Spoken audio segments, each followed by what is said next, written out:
Санжаа Сүрэнгийн зоригийн үхэлтэй холбоотой хүн амны 10 хэрэг.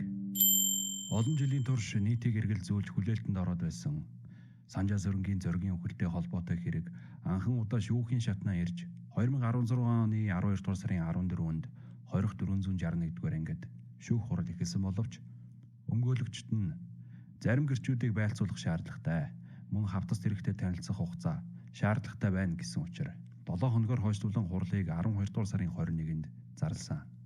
Гэсэн хэдий ч уг хэрэгтээ тухайн үедээ 16-аас 17 настай байсан 2008 онд хүн амныг хэрэг хийж 25 жилийн яд эдэлж буй Цэ Амгаланбаатарын мэдүүлгээр жирийн иргэдийг хилсдүүлэх гэж байгаа юм биш биз гэсэн яриа өрнөсөөр байна. Өнгөрсөн 18 жилийн турш энэ хэргийн талаар олон янзын маргаан таавар өрнөж байсан. Гэвч шүүхэр нотлогдсон нь үгүй. Харин энэ удаад хэдэн жилийн өмнө Монголын мэдээ сонинд нийтлэгдсэн нэгэн материалыг хүргэж байна.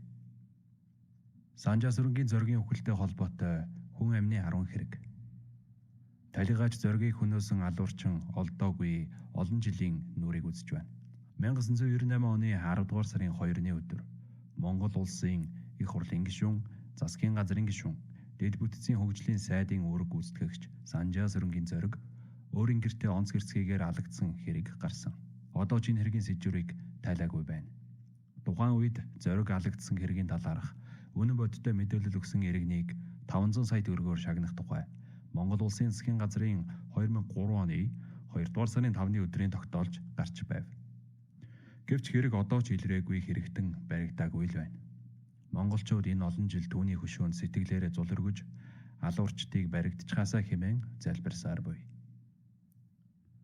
Тагнуулын байгууллагынд зоригийн хэрэгтэй холбоотой байж магадгүй гэх 10 гаруй хүн амны хэрэг байгаа гэдгийг их сурвалж бидэнд хэлсэн юм.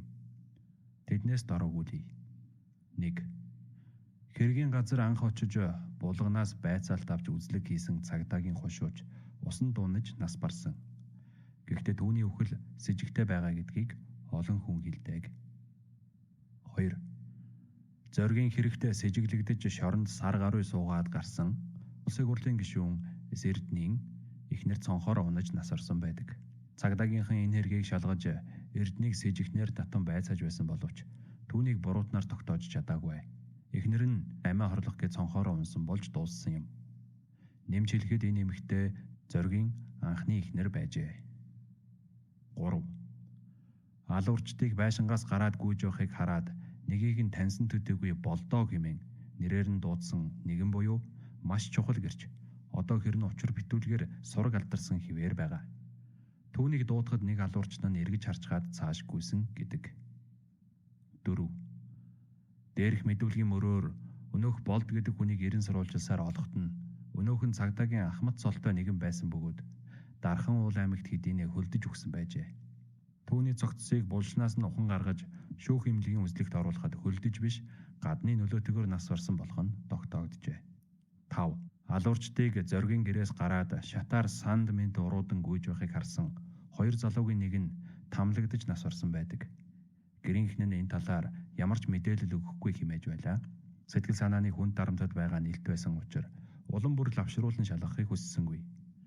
Юутай ч уг залуу амьдралынхаа эцсийн мөчийг хүртэл энэ хэргийн бүх учрыг булган л мэднэ хэмээж байсан агаад гэрийнхэн нь ч энэ бодлын хоол золиос болох шиг боллоо гэж хэлсэн байдаг. 6. Дархны цагдаагийн ахмад бусдад хэрцгийгээр алагдсан.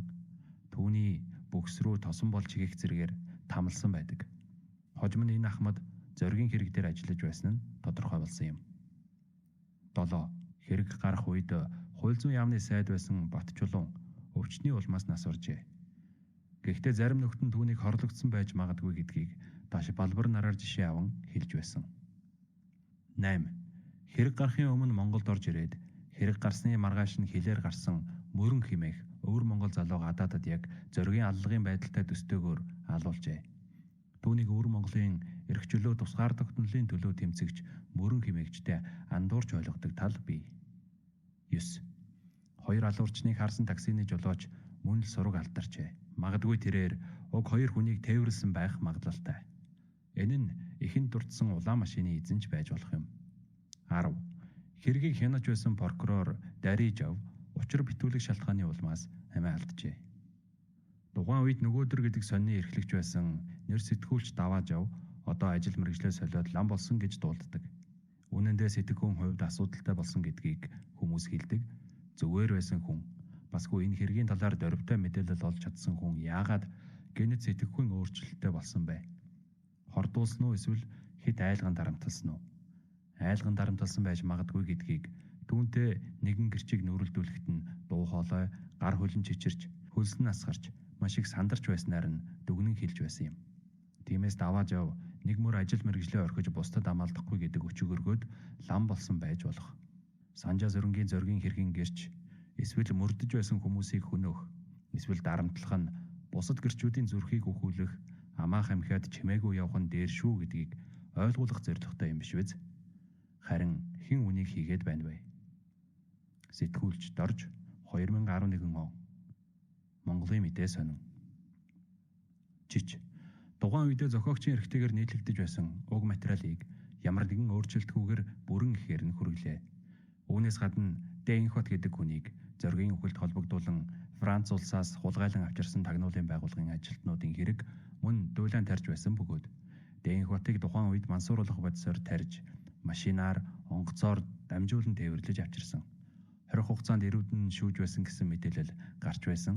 Тэрээр урьдчилан хорихоос суллагдсныхаа дараахан нас барсан бөгөөд зоргийн үхлийн хэрэгт холбоотой байсан эсхийг өнөөхөр эцэслэн тогтоогоогүй байна.